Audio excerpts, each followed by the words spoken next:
साथियों, ईरान के घातक ड्रोन ने पूरी दुनिया के पावर बैलेंस को हिलाकर रख दिया है और इस वक्त अमेरिका से लेकर चीन तक हर कोई बस एक ही बात सोच रहा है कि आखिर इस नई मुसीबत का तोड़ क्या है। रूस और यूक्रेन की जंग हो या मिडिल ईस्ट में मचा कोहराम, ईरान के शाही ड्रोन्स ने यह साबित कर दिया है कि अब जंग जीतने के लिए अरबों डॉलर के फाइटर जेट्स की जरूरत नहीं, बल्कि छोटे और स्मार्ट ड्रोन ही काफी हैं। लेकिन ठहरिए दोस्तों, क्योंकि असली धमाका तो अब होने वाला है।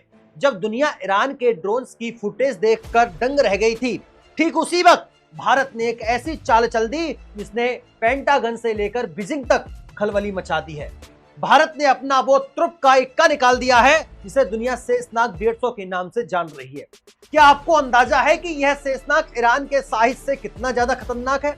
क्या भारत ने वाकई एक ऐसा ब्रह्मास्त्र तैयार कर लिया है जो आने वाले समय में पूरी दुनिया के डिफेंस मार्केट पर राज करेगा? ईरान के शाही ड्रोन्स की चर्चा पिछले 2 साल से पूरी दुनिया में हो रही है।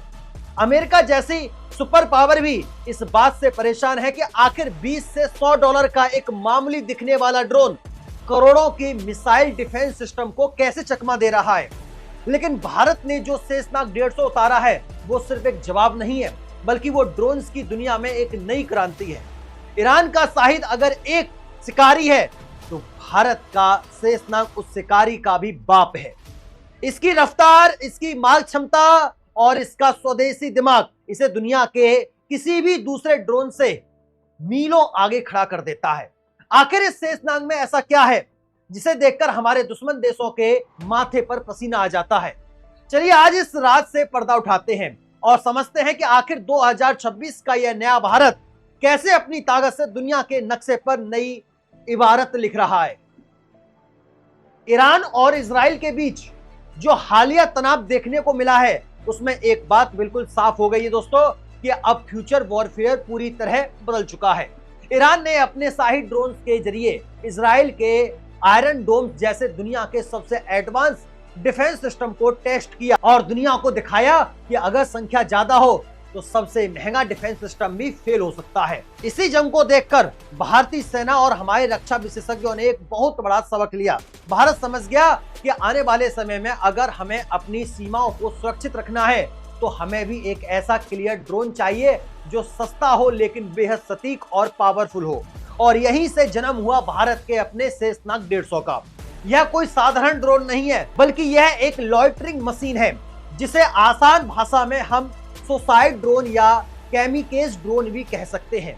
अब आप सोच रहे होंगे कि आखिर यह शेषनाग 150 काम कैसे करता है, तो जरा इसकी ताकत के आंकड़ों पर गौर कीजिए। यह ड्रोन करीब 150 किलोग्राम के वजन के साथ उड़ान भर सकता है और इसकी सबसे बड़ी खासियत यह है इसकी रफ्तार। जहां ईरान का शाहिद 136 करीब 180 से 200 किलोमीटर घंटे की रफ्तार से चलता है, वहीं भारत का यह शेषनाग 450 किलोमीटर प्रति घंटा की टॉप स्पीड पकड़ सकता है। यानी यह दुश्मन को संभलने का मौका तक नहीं देगा। कल्पना कीजिए एक ऐसा उड़ता हुआ बम जो हवा में ही दुश्मन की लोकेशन को ट्रैक करता है और जैसे ही टारगेट फिक्स होता है यह सीधे जाकर उससे टकरा जाता है और उसे पल भर में राख के ढेर में बदल देता है। इसमें किसी पायलट की जरूरत नहीं होती है, कोई रिस्क नहीं, बस बटन दबाओ और दुश्मन का गेम ओवर। लेकिन रोमांच यहीं खत्म नहीं होता साथियों। शेषनाग 150 की असली ताकत छुपा है इसके नेविगेशन सिस्टम और इसके स्वदेशी दिमाग में। भारत ने इसमें अपना खुद का नेविक सिस्टम इंटीग्रेट किया है। इसका मतलब यह है कि जंग के मैदान में अगर अमेरिका अपना जीपीएस बंद भी कर देता है तब भी हमारा शेषनाग रास्ता नहीं भटकेगा। यह स्वदेशी सैटेलाइट की मदद से अपने टारगेट को खोज निकालेगा। चीन जैसे देश जो अक्सर जीपीएस जैम्बिंग की तकनीक का इस्तेमाल करते हैं, उनके लिए यह है शेषनाग एक काल बनकर सामने आएगा। क्या चीन ने कभी सोचा था कि जिस ड्रोन तकनीक पर वो गर्व करता था, भारत उससे 2 कदम आगे निकलकर एक ऐसा हाइब्रिड सिस्टम बना लेगा जो जैम प्रूफ होगा। इस ड्रोन की रेंज के बारे में सुनकर आपके होश उड़ जाएंगे। खबरों की माने तो शेषनाग 150 की रेंज इतनी जबरदस्त है कि यह सीमा पार गहरे इलाकों में जाकर तबाही मचा सकता है। इसे लॉन्च करना भी बहुत आसान है, इसके लिए किसी बड़े रनवे या हवाई अड्डे की जरूरत नहीं है। इसे एक छोटे से ट्रैक या मोबाइल लॉन्चर से भी कहीं से भी लॉन्च किया जा सकता है, दागा जा सकता है। यानी हमारी सेना इसे पहाड़ों की चोटियों पर, रेगिस्तान के बीच या घने जंगलों में कहीं भी तैनात कर सकती है। दुश्मन को पता भी नहीं चलेगा कि हमला कहां से हुआ। जब तक उनके रडार पर कोई सिग्नल आएगा तब तक शेषनाग अपना काम तमाम कर चुका होगा। यह एक ऐसी अदृश्य ताकत है जिसे रोकना नामुमकिन जैसा है। ईरान के शाही ड्रोन की एक बड़ी कमी यह थी कि वह बहुत शोर मचाता है, जिसकी वजह से उसे दूर से ही पहचाना जा सकता है। लेकिन भारतीय इंजीनियर्स ने शेषनाग 150 को डिजाइन करते समय इस बात का खास ख्याल रखा है। इसमें लो नॉइस इंजन और स्टेल्थ डिजाइन का इस्तेमाल किया गया है, यानी यह रडार की नजरों से बच सकता है, तब तक किसी को भनक नहीं लगेगी। यह भारत की उस इंजीनियरिंग का कमाल है जिसने दुनिया को बता दिया है कि हम सिर्फ कॉपी पेस्ट नहीं करते बल्कि हम ओरिजिनल और बेहतर भी बना सकते हैं। 2026 का भारत अब हथियारों के लिए दुनिया की तरफ हाथ नहीं फैलाता, बल्कि दुनिया अब भारत की तरफ उम्मीद भरी नजरों से देख रही है।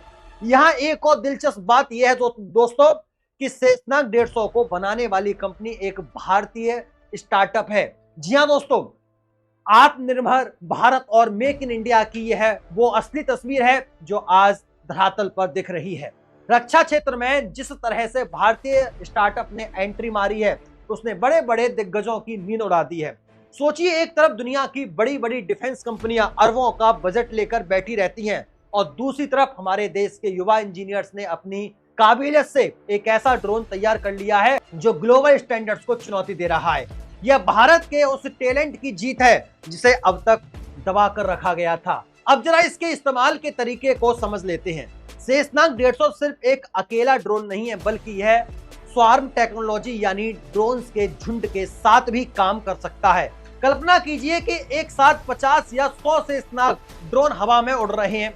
दुनिया का कोई भी मिसाइल डिफेंस सिस्टम एक साथ इतने सारे छोटे और तेज ड्रोन्स को नहीं रोक सकता। अगर दुश्मन ने 10 से 20 को मार भी गिराया तो बाकी के 80 ड्रोन तबाही मचाने के लिए काफी होंगे। यह बिल्कुल वैसा ही है जैसे मधुमक्खियों का झुंड किसी पर हमला कर दे। आप एक दो को भगा सकते हैं लेकिन पूरे झुंड से नहीं बच सकते।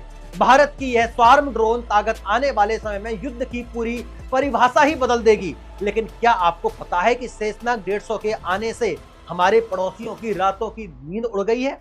खासकर चीन और पाकिस्तान के लिए यह एक बहुत बड़ा सिरदर्द बन चुका है। चीन जो हमेशा अपनी ड्रोन्स डोमिनेंस की ढींग हांगता है, आज वह भारत के स्वदेशी चमत्कार को देखकर हैरान है। चीन के पास ड्रोन्स की संख्या तो बहुत है, लेकिन शेषनाग जैसी प्रेसिजन और स्पीड का मेल उनके पास फिलहाल नहीं है। वहीं पाकिस्तान जो हमेशा आतंकवादियों घुसपैठियों की सीमा पार भेजने की फिराक में रहता है, उसके लिए तो यह शेषनाग किसी यमराज से कम नहीं है। अब अगर सीमा पर कोई भी हलचल हुई तो बिना किसी सैनिक की जान जोखिम में डाले यह शेषनाग सीधे उस लोकेशन को खत्म कर देगा। यह सब कुछ मुमकिन हो पाएगा जब भारत की बदली हुई रक्षा नीति की वजह से। आज भारत सिर्फ डिफेंसिव नहीं है बल्कि वह प्रोएक्टिव हो चुका है। हम अब हमले का इंतजार नहीं करते बल्कि हम खतरे को भांप कर उसे जड़ से खत्म करने की ताकत रखते हैं। साथियों, शेषनाग 150 इसी सोच का परिणाम है। यह हमें वह बढ़त देता है जिसकी हमें दशकों से तलाश थी। यह ड्रोन तकनीक हमें उन ऊंचाइयों पर ले जाएगा जहां से हम न सिर्फ अपनी रक्षा करेंगे बल्कि दुनिया के दूसरे देशों को भी यह तकनीक एक्सपोर्ट करेंगे। आर्मेनिया जैसे देश पहले ही भारत के हथियारों के मुरीद हो चुके हैं और अब शेषनाग 150 के आने के बाद भारत का डिफेंस एक्सपोर्ट भी और तेजी से आगे बढ़ेगा। इसे पूरे मिशन में जो सबसे गर्व करने वाली बात यह है दोस्तों कि इसकी लागत ईरान का शाह ड्रोन अपनी कम कीमत के लिए मशहूर है, लेकिन भारत ने शेषनाग को उससे भी ज्यादा कॉस्ट इफेक्टिव बनाने की दिशा में काम किया है। जब आप कम खर्च में दुश्मन को ज्यादा चोट पहुंचा सकते हैं तो वही असली जीत होती है। भारत ने यह साबित कर दिया है कि जुगाड़ और टेक्नोलॉजी का अगर सही मेल हो तो हम दुनिया के किसी भी सुपर पावर को पीछे छोड़ सकते हैं। शेषनाग 150 की हर एक चिप, हर एक सेंसर और उसका पूरा ढांचा भारत की मिट्टी की खुशबू समेटे हुए है। यह हमारे उन वैज्ञानिकों और इंजीनियर्स को एक सलाम है जिन्होंने दिन रात एक करके इस सपने को हकीकत में बनाया है। लेकिन रुकिए दोस्तों, कहानी में अभी एक और बड़ा मोड़ आता है। शेषनाग 150 की लॉन्चिंग के साथ ही भारत ने एक ऐसा सिग्नल दे दिया है कि यह तो बस शुरुआत है, भविष्य में इसके और भी घातक वर्जन आने वाले हैं। रक्षा विशेषज्ञों का कहना है कि शेषनाग का अगला वेरिएंट और भी ज्यादा दूरी तय कर सकेगा और उसकी मारक क्षमता और भी ज्यादा विध्वंसक होगी। यानी जो दुश्मन आज डर रहे हैं उनके लिए कल और भी ज्यादा भयानक होने वाला है। भारत अब किसी के दबाव में नहीं आता। यह वो दौर है जब हम अपनी शर्तों पर दुनिया से बात करते हैं। शेषनाग 150 हमारे उसी आत्मविश्वास का प्रतीक है। कुछ साल पहले तक हम छोटे छोटे पार्ट्स के लिए भी दूसरे देशों पर निर्भर रहते थे, लेकिन आज हम खुद का अपना क्लियर ड्रोन बना रहे हैं। यह बदलाव एक दिन में नहीं आता, इसके पीछे सालों की मेहनत और एक विजन है। भारत ने जिस तरह से अपनी स्पेस टेक्नोलॉजी और मिसाइल प्रोग्राम को नई ऊंचाइयां दी हैं, अब वही जादू हम ड्रोन सेक्टर में भी देख रहे हैं। साथियों, शेषनाग 150 सिर्फ एक हथियार नहीं है, यह भारत के बढ़ते हुए स्वाभिमान की आवाज है। यह उन लोगों को करारा जवाब है जो कहते थे कि भारत कभी भी हाईटेक हथियार नहीं बना सकता। आज शेषनाग उन सब की बोलती बंद कर रहा है। तो साथियों, उम्मीद करता हूं ये सेशन, ये जानकारी, ये वीडियो आपको अच्छी लगी होगी। अगर अच्छी लगी है और आपको कुछ समझ में आया है तो अपने विचार हमें कमेंट बॉक्स के माध्यम से जरूर बताइएगा। तो दोस्तों, बताइए आपको कैसा लगा भारत का ये शेषनाग ड्रोन। उम्मीद करता हूं आपको ये समझ में आया होगा और आपको भी गर्व होगा अपने भारत देश पर। अगर आपको अपने भारत देश पर गर्व है तो कमेंट बॉक्स के माध्यम से लिखिएगा। जय हिंद, जय भारत, वंदे मातरम। नमस्कार साथियों।